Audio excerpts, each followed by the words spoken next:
Hello friends. आज हम discuss करने वाले हैं जीडीसीए एग्जाम प्रिपरेशन के बारे में और जीडीसीए के सारे डिटेल्स। कुछ दिनों से मुझे बहुत सारे कॉल्स और मैसेज आप लोगों का आ रहा था कि सर थोड़ा जीडीसीए के बारे में थोड़ा सा डिटेल्स बताएं। तो मैं इस वीडियो में सारी चीज़ें जीडीसीए एग्जाम के रिलेटेड कवर करूंगा। फर्स्ट ऑफ ऑल मैं अपना एक स्मॉल इंट्रोडक्शन दे देता हूँ। मैं प्रभाकर प्रमोद झा, एक practising register valuer, practising social auditor and IBC law consultant.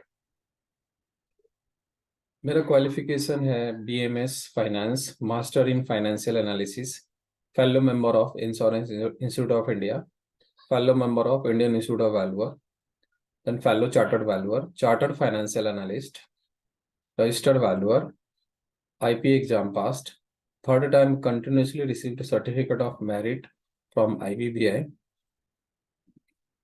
I am also teaching to the surveyor exam preparations, GDC exam preparations, then IP exam preparation, custom broker exam preparations. ये सारे exam को मैं पढ़ाता हूँ। Plus मैं 10 आरबीओ में faculty हूँ, all 3 asset classes का, land and building, plant and machinery and SFA. अभी मैं आपको इस नोटिफिकेशन के ऊपर ले चलता हूँ कि ये नोटिफिकेशन हम इस साल का देखेंगे। तो इस साल का तो एग्जाम हो चुका है, बट नेक्स्ट ईयर के लिए आपको क्या प्लान करना है मैं अभी आपको बताता हूँ।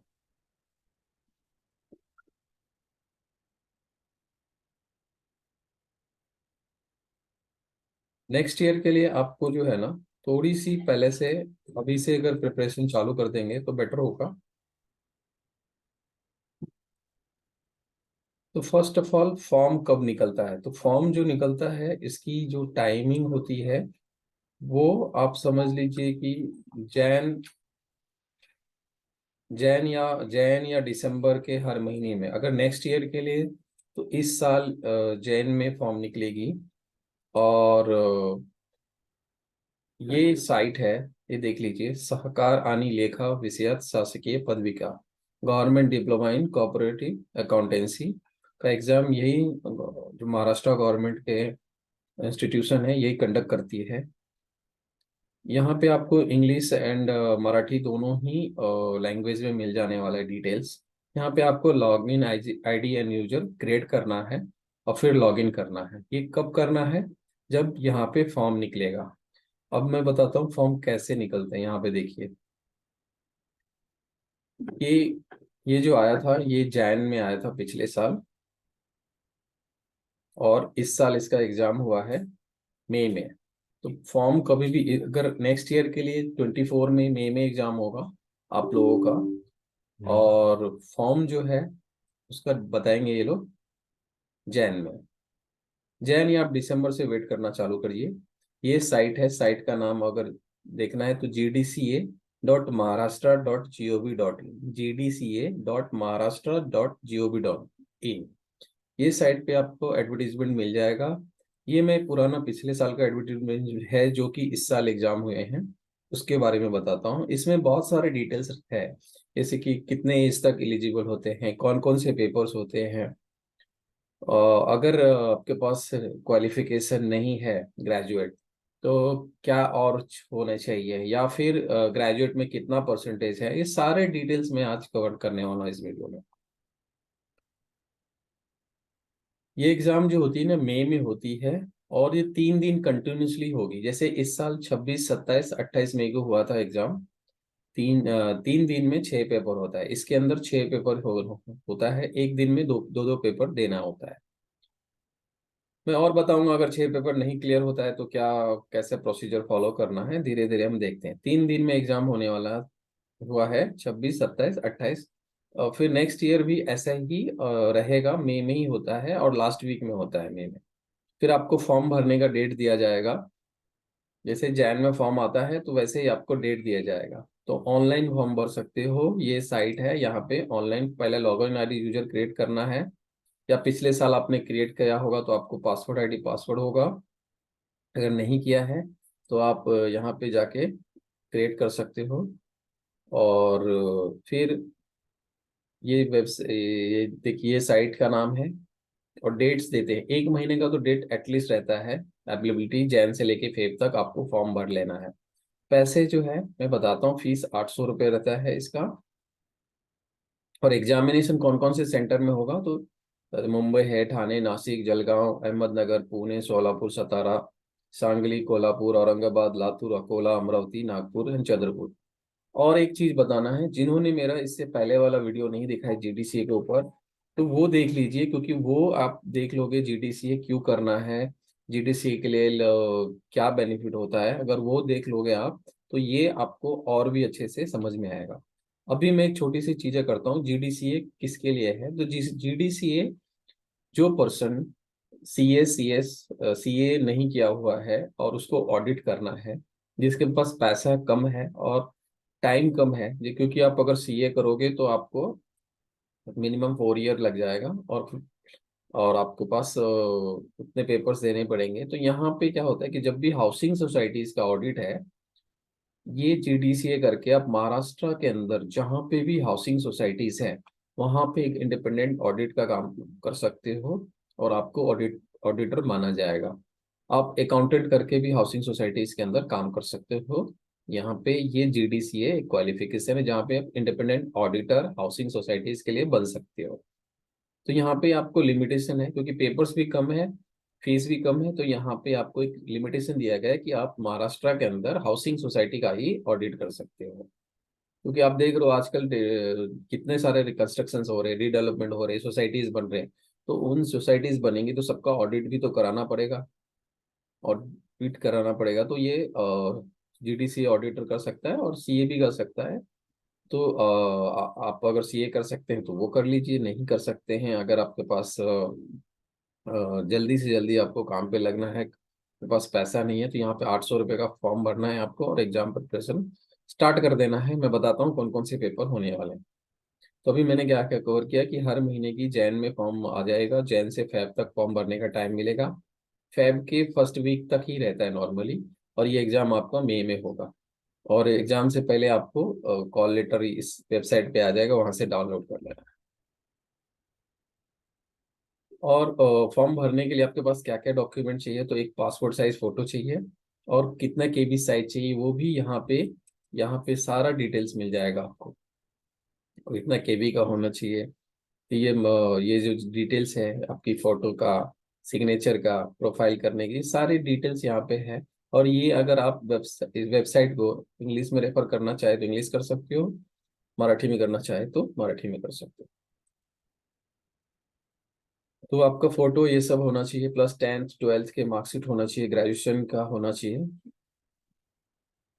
और अगर आपने पहले भी जेडीसीए दिया है, आपने कुछ पेपर पास कर लिया, तो आप पहले ही कुछ पेपर दिए थे, तो जैसे ही किसी भी पेपर में आपको 50 मार्क आ जाता है, तो आप मान लिया जाता है कि वो पेपर आपका हो गया है। और दूसरी बार आपको, जैसे 6 पेपर है तो 6 में से आपने 3 पास हो गया, 3 पेपर में आपको 50 से ज्यादा आया, तो आप उस पेपर को आपको देने की जरूरत नहीं है, जिस पेपर में 50 से कम है उसमें आपको देना पड़ेगा।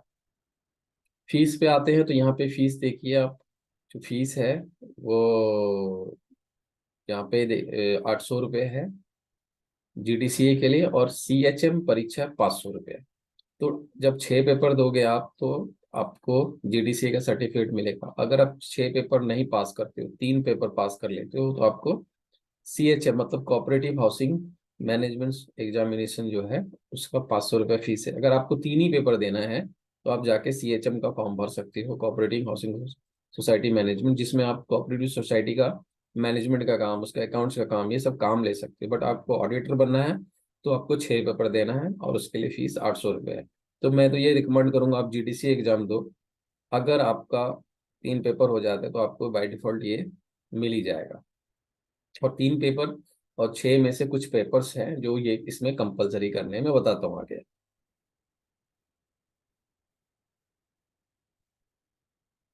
अभी एग्जाम्शंस भी रहता है, अगर आपने पहले का जो सिलेबस था उसमें अगर पास किया है, तो यहाँ पे एग्जाम्शन मिल जाएगा उसकी कोई, ये 2000 से पहले से जो 2012 के जो सिलेबस में ये सारे पेपर दिए हैं, तो यहाँ पे ये सारे पेपर्स में एग्जाम्शन मिल जाएगा। तो यहाँ पे नंबर जो है ना, सबसे लास्ट पेपर का दिया हुआ है, मैं आपको बताता हूँ। देखिए ये सारे पेपर्स एग्जाम पेपर के नाम है। और डेट वाइज एक दिन में दो पेपर एग्जाम होते हैं। तो यहाँ management cooperative housing societies first paper का नाम है, ये 100 मार्क का होगा। देन अकाउंटेंट्स अकाउंट्स होगा, ये भी 100 मार्क पेपर है। देन ऑडिट होगा, ऑडिटिंग 100 मार्क्स। ये तीन पेपर हो गए। उसके बाद फिर आपका history, principle and management in corporations, ये 100 मार्क्स होगा। Then cooperative laws and other laws, ये 100 मार्क्स होगा। Cooperative banking and credit societies 100 marks होगा। तो इन शॉर्ट ये छह पेपर है। फर्स्ट पेपर में आपको management of housing cooperative society कैसा है वो सीखने को मिलेगा। सेकंड पेपर्स में आप अकाउंट्स कैसे बनाओगे सोसाइटी, हाउसिंग सोसाइटीज का, कोऑपरेटिव सोसाइटी का, वो सीखने को मिलेगा। Then how you are going to conduct audit, audit कैसे करेंगे आप, ये थर्ड पेपर आपको सिखाएगा। फोर्थ पेपर्स में आपको सीखने वाला है हिस्ट्रीज क्या है, प्रिंसिपल्स क्या है, मैनेजमेंट के प्रिंसिपल्स क्या है, कोऑपरेटिव किस बेसिस के प्रिंसिपल से बना है, कॉर्पोरेशन के प्रिंसिपल से बना है, प्रिंसिपल ऑफ मैनेजमेंट क्या है। तो मैनेजमेंट के जो बेसिक्स प्रिंसिपल हैं वो आपको सीखना पड़ेगा यहाँ पे। और लास्ट जो पेपर है cooperative banking and credit societies, यहाँ पे आपको cooperative banking, primary level cooperative, district level cooperative, state level cooperative, कैसे ये लोग मैनेज होते हैं, आरबीआई का क्या कंट्रोल होता है, स्टेट कोऑपरेटिव का क्या कंट्रोल होता है, यहाँ पे कोऑपरेटिव सोसाइटीज का आपको डिटेल सीखने को मिलेगा। तो ये सारे छह पेपर्स हैं। इनमें से आप अगर तीन पेपर क्लियर करते हो जो, तो आपको सीएचएम का सर्टिफिकेट मिलेगा। यहाँ पे एलिजिबिलिटी के रिगार्डिंग कोई भी ग्रेजुएट जिसने ग्रेजुएशन दिया है, ग्रेजुएशन पास है, वो एग्जाम दे सकता है। लास्ट ईयर में अपेयरिंग कैंडिडेट भी दे सकता है। बट उसको जब जब जब ये एग्जाम देगा तब तक उसका सर्टिफिकेट आ जाना चाहिए ग्रेजुएट का। अगर वो ये एग्जाम पास हो गया और ग्रेजुएट ही नहीं हुआ तो फिर ये वैलिड नहीं माना जाएगा।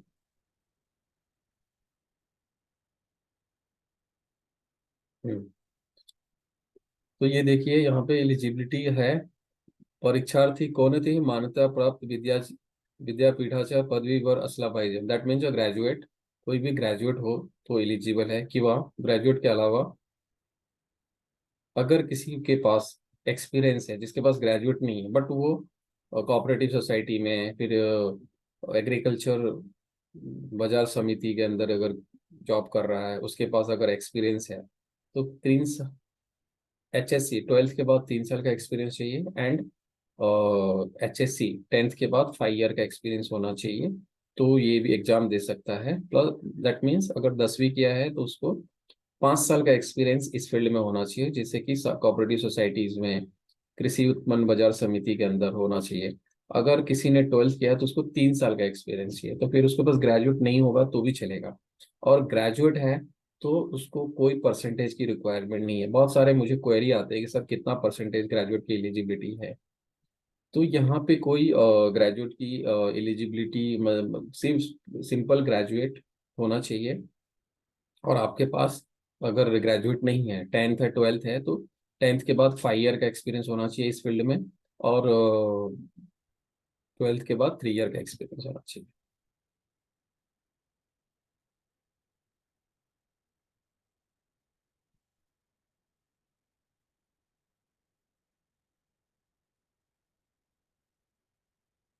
तो ये सारे डिटेल्स हैं। 1 to 3 पेपर्स अगर आपने दे दिए यहाँ पे, तो आपको जीडीसी, जैसे मैंने कहा था कि सीएचएम, जीडीसी अगर जिसको सीएचएम करना है उसको 1 to 3 पेपर्स देना है तो वो सीएचएम सर्टिफिकेट उसको मिल जाएगा। अगर जीडीसी आप पेपर 6 दे रहे हो, उसमें से अगर 3 सर्टिफिकेट ही आप 3 पेपर ही पास कर पाते हो तो आपको सीएचएम का सर्टिफिकेट मिल जाएगा। तो बेटर है आप जीडीसी दे दो और 6 पेपर दे दो। ट्राई करो 6 में से जितना निकले उतना बेटर है, नहीं तो नेक्स्ट ईयर देना। बट और आराम से आप निकल जाओगे, अच्छे से थोड़ा सा मेहनत करोगे तो मैं तो कहता हूँ अभी से बुक खरीद के थोड़ा थोड़ा आप प्रैक्टिस चालू कर दो तो आप पास हो जाओगे।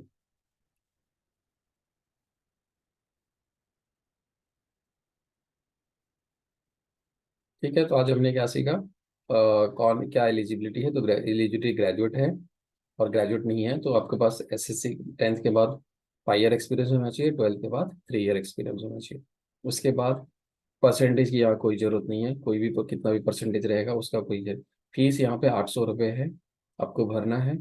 और ये फॉर्म कब आएगा, तो हर महीने हर साल के बिगनिंग में फॉर्म आ जाता है जैन में। अब दिसंबर से ट्रैक करना चालू करना। ये वेबसाइट का नंबर है gdca.maharashtra.gov.in। और उसके बाद फॉर्म आपका जैन से एक ही महीने रहने वाला है फॉर्म। फेब में और स्टार्टिंग तक रहेगा फर्स्ट वीक, उसके बाद नहीं होगा। तो आप फॉर्म फिल करके मई में एग्जाम होगा। ये आप ये सारी इंफॉर्मेशन है। फिर भी कुछ आपको डिटेल्स फर्दर चाहिए तो मेरा व्हाट्सअप नंबर, उस पर मैसेज करिए, कॉल मत करिए, मैसेज करिए। मैं जब फ्री होऊंगा तो मैं आपको रिप्लाई करूंगा।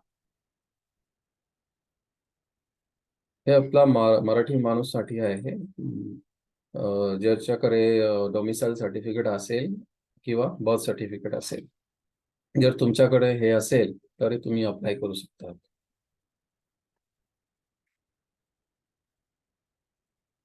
थँक्यू, जय महाराष्ट्र।